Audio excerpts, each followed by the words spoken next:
Hello my dear students.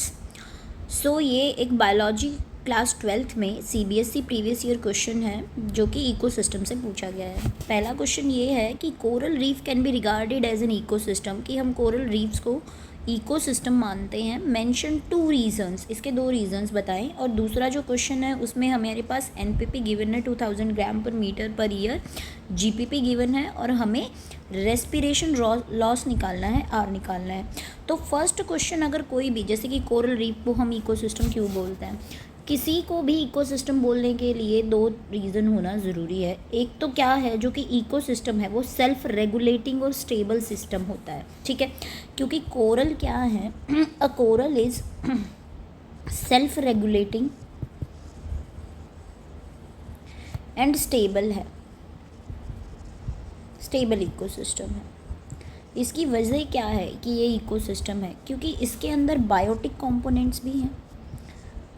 Biotic components के अंदर हमारे पास आ जाती हैं कोरल्स आ जाएंगे, ठीक है। हमारे पास इन्वर्टिब्रेट्स आ जाएंगे, इन्वर्टिब्रेट्स के साथ साथ यहाँ पर फिशेस मिलेंगी बायोटिक कंपोनेंट्स के अंदर, एल्गी मिलेगी आपको, बैक्टीरिया मिलेगा, प्लांट्स मिलेंगे, एनिमल्स मिलेंगे, ठीक है। उसके अलावा एबायोटिक कंपोनेंट्स भी हैं।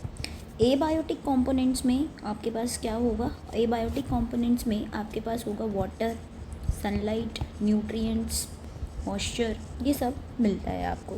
तो इकोसिस्टम क्या होता है, इकोसिस्टम होता है जिसमें कि एबायोटिक कंपोनेंट्स भी हों और बायोटिक कंपोनेंट्स भी हों। अगर एबायोटिक बायोटिक कंपोनेंट्स होंगे तो एनर्जी फ्लो भी होगा, एनर्जी ट्रांसफ़र होगी। किसके थ्रू ट्रांसफ़र होगी, फूड चेन और फूड वेब के थ्रू ट्रांसफ़र होगी। तो एनर्जी ट्रांसफ़र होगी यहाँ पर, इसलिए जो कोरल्स हैं वो क्या है, कोरल्स सेल्फ रेगुलेटिंग सिस्टम है, इसीलिए कोरल्स क्या है, इकोसिस्टम है। नेक्स्ट क्वेश्चन हमारे से क्या पूछा गया है, नेक्स्ट क्वेश्चन पूछा गया है कि हमें एनपीपी गिवन है, नेट प्राइमरी प्रोडक्टिविटी गिवन है, हमें जीपीपी गिवन है, हमें रेस्पिरेशन लॉस निकालना है। तो हमें पता है कि एक जो प्रोड्यूसर्स हैं वो ग्रोस प्राइमरी प्रोडक्टिविटी क्या है, कि प्रोड्यूसर्स ने कितना बायोमास प्रोड्यूस किया, वो उनकी ग्रोस प्राइमरी प्रोडक्टिविटी है। और इनकी नेट प्राइमरी प्रोडक्टिविटी क्या होती है, कि उस बायोमास में से उन्होंने कितना रेस्पिरेशन में लूज़ कर दिया, उससे इनकी क्या आ जाती है, उनकी नेट प्राइमरी प्रोडक्टिविटी आ जाती है। तो देखो हमारे पास ग्रोस प्राइमरी प्रोडक्टिविटी है, हमारे पास नेट प्राइमरी प्रोडक्टिविटी है।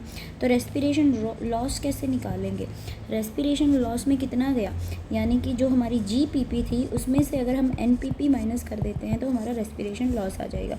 तो 4000 में से अगर हम 2000 माइनस करेंगे तो हमारे पास 2000 gram metre square per year जो ये है हमारा रेस्पिरेशन लॉस में काउंट होगा। Thank you students.